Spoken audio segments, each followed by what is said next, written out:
Naawa talaga ako ngayon sa ating mahal na presidente, no?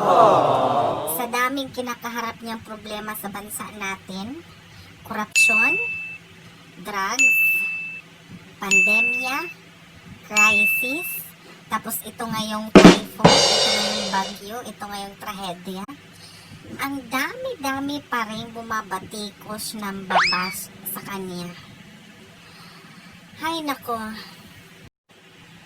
ang dami-dami ng babatikos, ng babash, nagbibigay ng mga issue na natutulog yung presidente habang bumabagyo. Bakit ikaw? Nasaan ka ba nung panahon na yun, ha?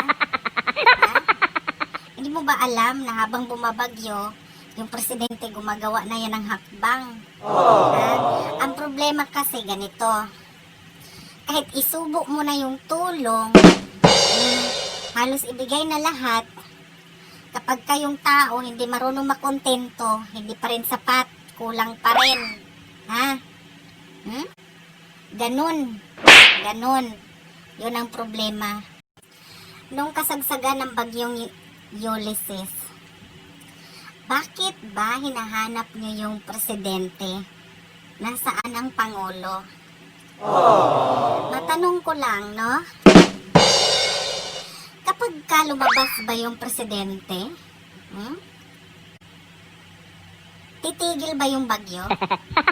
Kapag ka lumangoy ba yung presidente, dyan sa baha, titigil ba yung baha? Nanggigigil ako sa inyo. Lahat na lang sinisisi nyo, presidente. Ha? Bakit? Yung presidente lang ba yung tauhan? Ha? Sa gobyerno? Gigigil ako sa inyo. Kaya shout out sa mga nambabas dyan sa presidente, no? Ha? Imbis na mambash kayo dyan, imbis na mag-react kayo ng mag-react dyan, why not tumulong na lang kayo, ha? Kung wala din naman kayong maibigay, kung wala kayong maitulong, hala, magdasal tayo, ha? Magdasal tayo na sana malagpasan yung trahedya. Hindi yung babatikuson mo yung gobyerno, yung presidente, ha?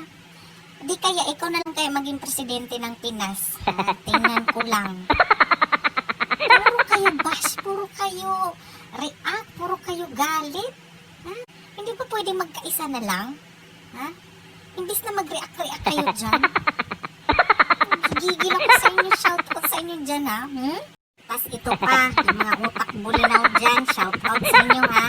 Kahit nandun na yung presidente, yung pangulo, rumisponde na, ang dami pa rin reklamo, ang dami pa rin masabi, ha? Ang dami pa rin issue. Ano ba?